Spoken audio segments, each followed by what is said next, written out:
Hopefulness 2.0, October 25th, 2023. Ugh. I'm going to turn this heater off now, since I don't want to be boiling in this outfit. Let me turn the fan on in the other room. So I'm drinking coffee again because I'm working again. I picked up a part-time job, work from home, making $22 an hour, which is more money than I've ever made per hour since I started working in like 1996, I want to say. It's only 20 hours a week though, at least for now. I'm sure they're going to need more. Doing content editing, and they've got it set up to where, like, right now they need me to mostly kind of like look at the backlog of stuff that needs to be taken care of. And so that's all I'll be taking care of. Right now, it's kind of slow going because I've got some training that I'm doing as well. These video training sessions on HVAC and stuff, because like that's the majority of what we're editing for. It's blogs and FAQs and the like that are being it's for a marketing company. And while I'm not big on marketing is just advertising, and I don't like being advertised to. It is what it is. I can try to get another job at another time, but right now I need to be able to make money so I can live. And even at 20 hours a week, I should barely be able to make rent, especially because I've got some savings. It's like I was back when I was working at the treatment center. When I first started, I was like, I've barely got any money saved up, but I can manage. I've dealt with worse, so it's not terrible. I'm tired because I woke up at like 6:45 this morning for a 7 a.m. meeting, a Zoom meeting, and it went on for like an hour, and elements to it probably could have been just an email, but it didn't feel like it was one of those this needs to be an email type meeting, so that's good. At least it felt like at least the hour was relatively worthwhile, but it screwed up with my sleeping schedule, and so like I went back to bed. I woke up an hour later than usual. Normally I'd be getting ready to go to work at 3. Today I will probably get to starting to work at like 4 or 5. Because I don't have like specific hours to clock into. This is both good and bad, because I'm a person that it's hard for me to force myself to do something I don't want to do. But I got a paycheck that, needs to happen. And so with that information, at the very least, I've got that going for me. And I don't think they expect me to just be a superstar in the beginning. Problem is that I expect myself to be a superstar in the beginning. So I'm taking my time while also kind of stressing out over what is probably just kind of some small stuff. Ugh. But right now I have my computer up in front of me. It's unplugged. It's not connected to the internet, because if I did that, the phone would overheat in like 5 minutes. And so I was having a hard. This is what I said to myself, because I was typing out stuff and I was responding to things because I'm on. Instead of spending a shit ton of time on Reddit like I used to, I'm spending about 30 to 40 minutes a day, maybe a little longer depending, on Lemmy. And probably just because there's not nearly as much content. And I'm scrolling through, it's just kind of a wake up routine, and, mention this, that, or the other. Make a comment about a thing, whatever it is. Sometimes it's a little longer than a couple paragraphs, sometimes 2 sentences, sometimes it's a word.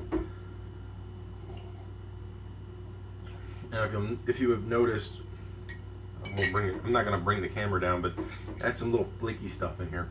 That's because this is the remnants of yesterday's coffee without having been rinsed. And this coffee is coffee that is a combination of 7-Eleven and Circle K coffees. The Circle K down the street is better coffee than a 7-Eleven.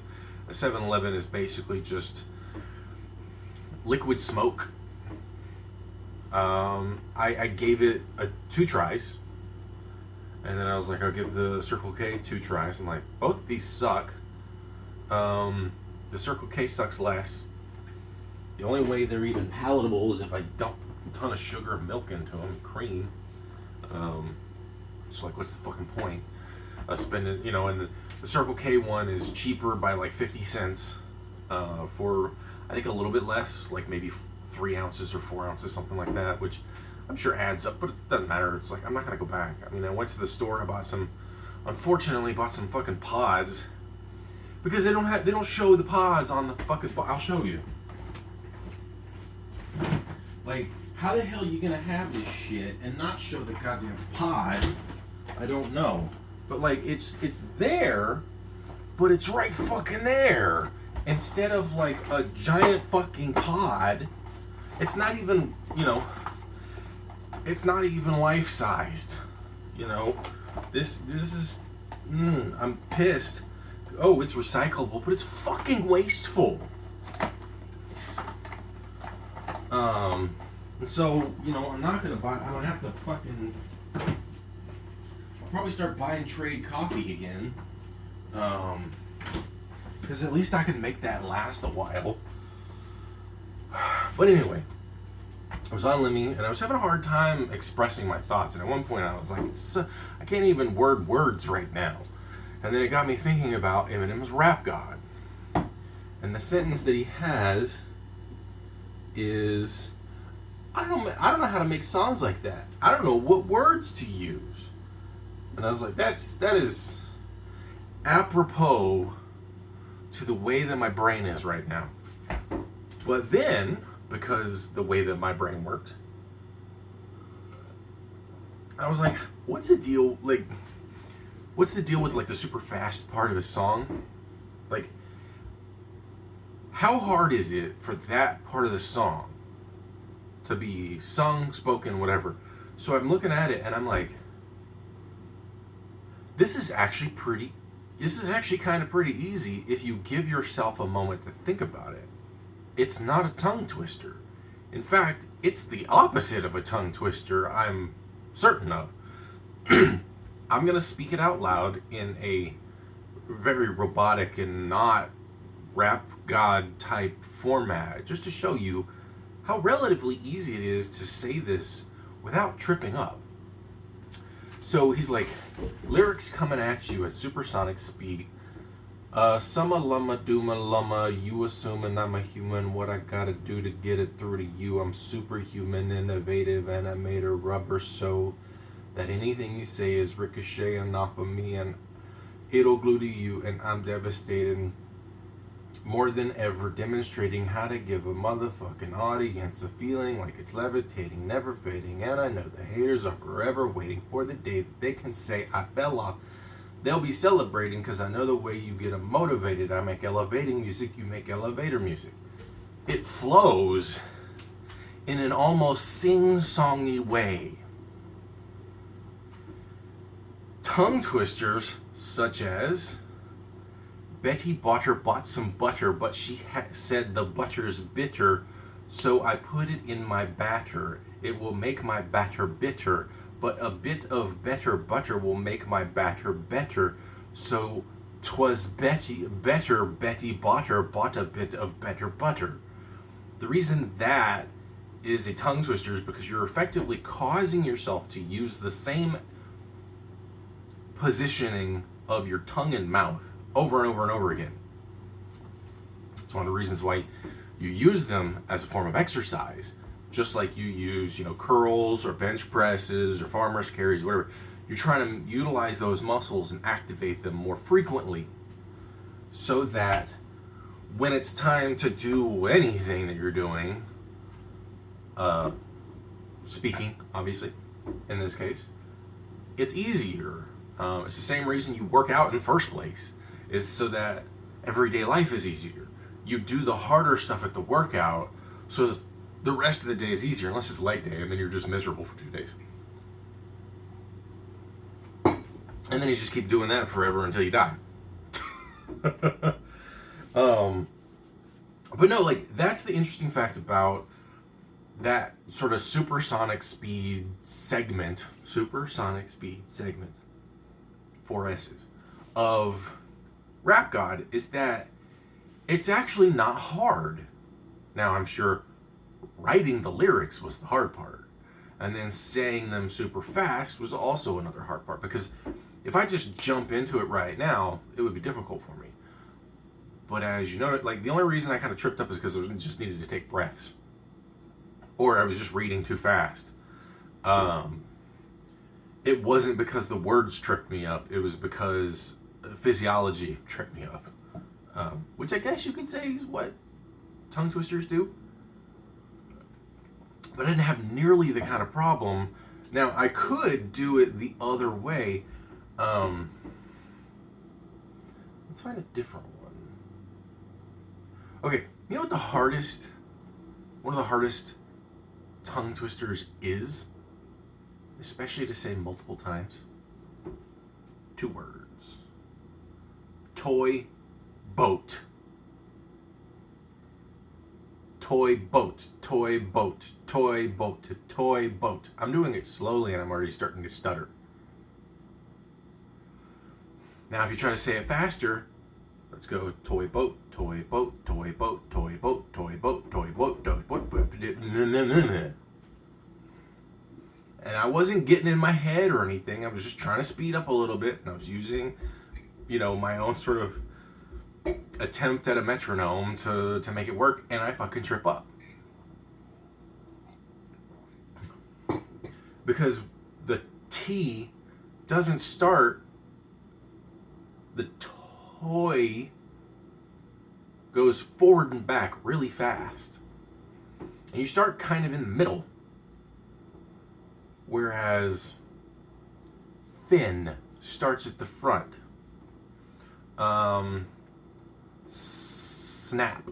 You have to pull the tongue back and then touch the roof of your mouth and then push forward and slam your lips shut in order to make the word snap.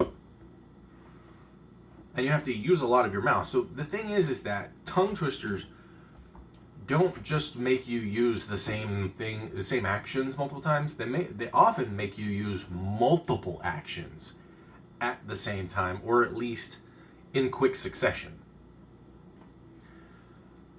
But that's not what the supersonic speed segment of Rap God does to you. It flows. It tends to flow back and forth and back and forth.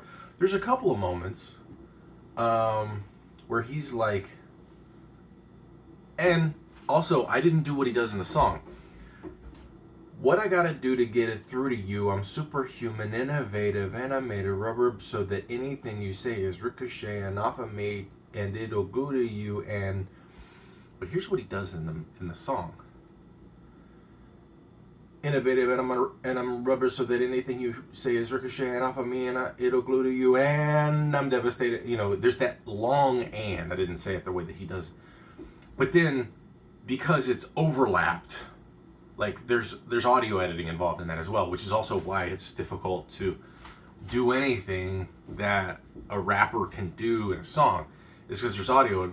Because while he's saying and, you could say that he's literally taking a breath and then starting the other sentence in the middle of that and, of that long extended and, which is another reason why it's really difficult to sing this song correctly unless you can somehow ventriloquize at the same time with the same voice that you have. I don't know. So yeah. I don't know why I have to bring it up, and then, I have nothing to finalize this with. I'm going to go to work in some hours today. I'm going to put in maybe 2 or 3. I've got 11 left for the week. I didn't do anything on Sunday because I was just doing laundry and stuff, and still didn't really know what to do, and I also didn't have much in front of me. And I'm almost done with the various video trainings, which will probably be more of the focus that I have today. But yeah, and we're gonna have another like 7 a.m. meeting again because someone has an afternoon wedding that they're going to, and I'm like, why do I gotta wake up early for that? Why does your going to a wedding supersede my ability to sleep? Ugh. Anyway.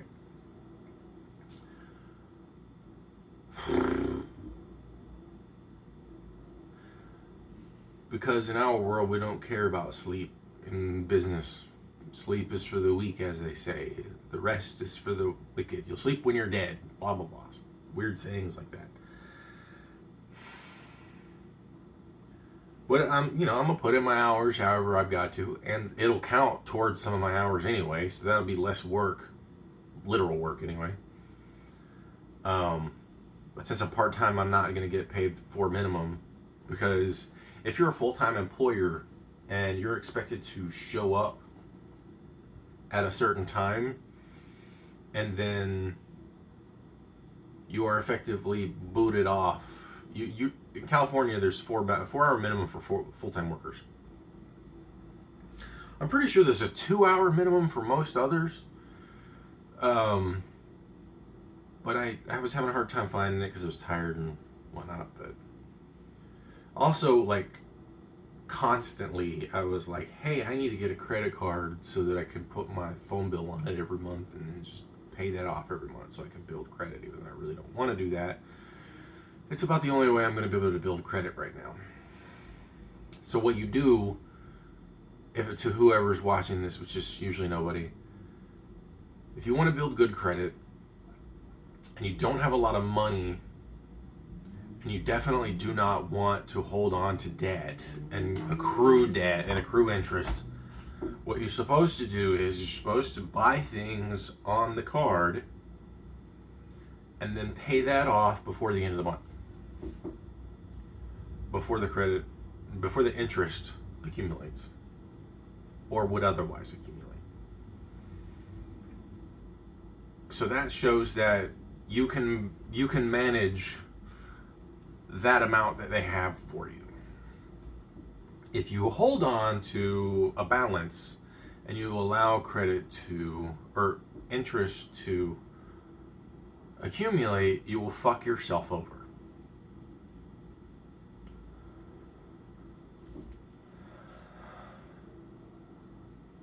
And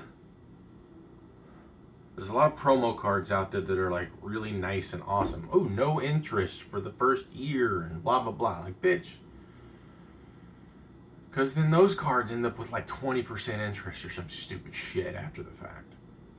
And then, of course, there's going to be certain cancellation fees and requirements and addendums and all that crap when it comes to the small print. So you got to find something, if it's a starter credit card, it's actually better if you can find a credit card that has an automatic interest that you would have to pay no matter what, as long as interest accumulates. Because if you do that, you'll at least have the incentive to pay it off and not have the interest accumulate. In addition, those cards are more likely to be easier to vacate. You can end the contract with those, typically easier than the ones that have like the free year promos and shit, because that's how they're trapping you into the card. So if you got a card with like 12% fucking interest, as long as you're paying it off every month, you're fine. And as long as what you're buying with that card is stuff you can afford, you're fine. But often, we don't tell people, especially young people, how these fucking things work. And then there was this myth that has still permeated society. Like, this is one of the reasons why I got one back in the day, and why it's such a fucking bad idea. A credit card, holding on to debt, holding on to a balance, is not a good way to build credit. You can build credit that way, but it will turn right around and bite you in the ass real fast if it keeps building. If you continue to build more debt than you can, then your credit score is going to go to shit real fast, especially if you go to collections. And then it takes like 7 fucking years for this shit to go away. And it only does that because we have government fucking regulations that make it happen. Because if we didn't have those regulations, companies could do whatever the fuck they wanted. So anybody who says, oh, well, regulations are bad, man, fuck you. Regulations are the only way that we don't have companies bending us over a barrel and fucking us in the ass raw dog. And at that, I'm gonna leave. Have fun.